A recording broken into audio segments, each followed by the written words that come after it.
Bonjour à tous, on va faire un petit voyage dans le temps aujourd'hui, direction les archives françaises pour une histoire assez incroyable.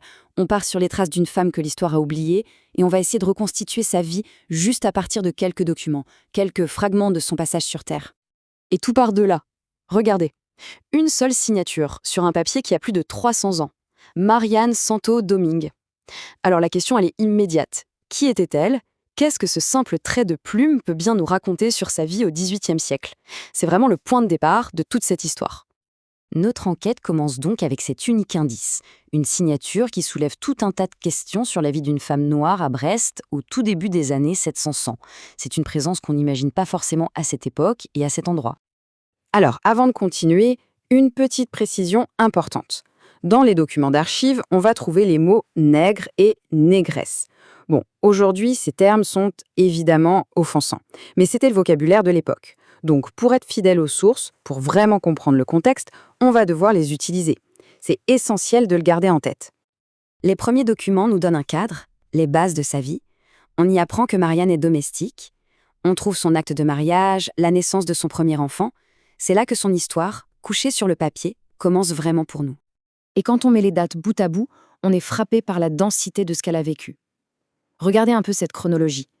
En à peine 4 ans, elle se marie, elle a une fille, elle perd son mari, elle se remarie, elle a 2 autres enfants. C'est un véritable tourbillon d'événements, tout ça dans une ville portuaire comme Brest qui était en pleine effervescence.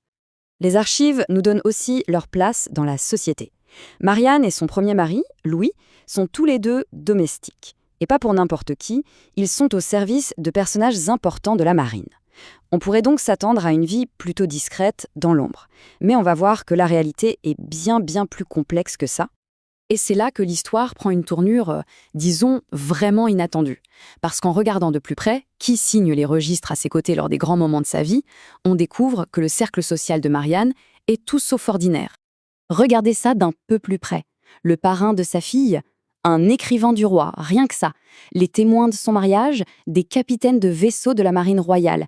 Les parrains et marraines de sa deuxième fille, un autre capitaine et une jeune femme de la noblesse. On ne parle pas de n'importe qui là. Leur présence officielle suggère que Marianne, la domestique, avait en fait tissé des liens très solides avec l'élite de la ville. C'est absolument fascinant. Mais les archives ne racontent pas que les moments heureux. Elles révèlent aussi le drame humain. Derrière les faits et les dates, on découvre les pertes personnelles immenses que Marianne a dû endurer. En octobre 1707, après son remariage, il y a une nouvelle joie. Marianne donne naissance à une petite fille, Marie-Louise. On imagine facilement l'espoir et le bonheur de ce moment. Mais ce bonheur a été de très courte durée. Marie-Louise décède à peine 12 jours plus tard. Une information brutale, juste une ligne dans un registre qui nous rappelle la dure réalité de la mortalité infantile à cette époque. 3 ans passent. Et puis, l'espoir renaît. Un fils, Jean-François, voit le jour à la fin du mois de mars. Et de nouveau, la tragédie. Le petit Jean-François ne survit que 2 jours.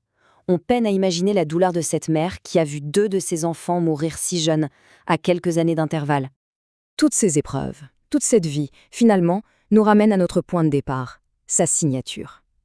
C'est en la suivant d'acte en acte que l'on va enfin comprendre sa véritable signification.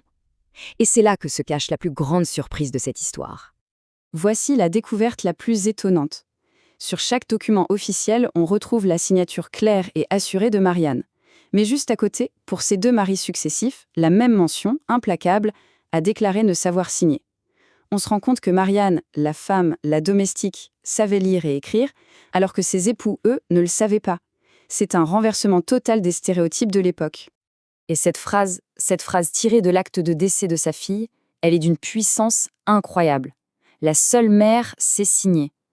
Au milieu de son deuil, en apposant son nom, Marianne accomplit un acte d'une profonde autonomie, d'une affirmation de soi qui la distingue de tous les autres, y compris de son propre mari, dans un document officiel. Finalement, cette histoire intime qu'on a pu reconstituer grâce à quelques lignes d'encre sur du vieux papier, c'est bien plus qu'une simple anecdote. Ça nous ouvre une fenêtre sur un monde qu'on pensait peut-être connaître, mais qui était bien plus nuancé. Alors, qu'est-ce que Marianne nous apprend ? D'abord qu'il y avait une présence noire en France bien avant ce qu'on imagine souvent, et avec des intégrations sociales parfois surprenantes. Et puis, ça nous montre le pouvoir incroyable des archives pour faire revivre des destins individuels. Chaque signature, chaque nom est une trace d'humanité. Et sa signature à elle, c'est la preuve de son existence bien sûr, mais aussi de son indépendance d'esprit. Et ça nous laisse avec une dernière question.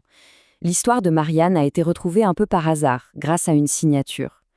Combien d'autres histoires, tout aussi riches et surprenantes, dorment encore tranquillement dans les pages des archives et attendent simplement que quelqu'un vienne les lire?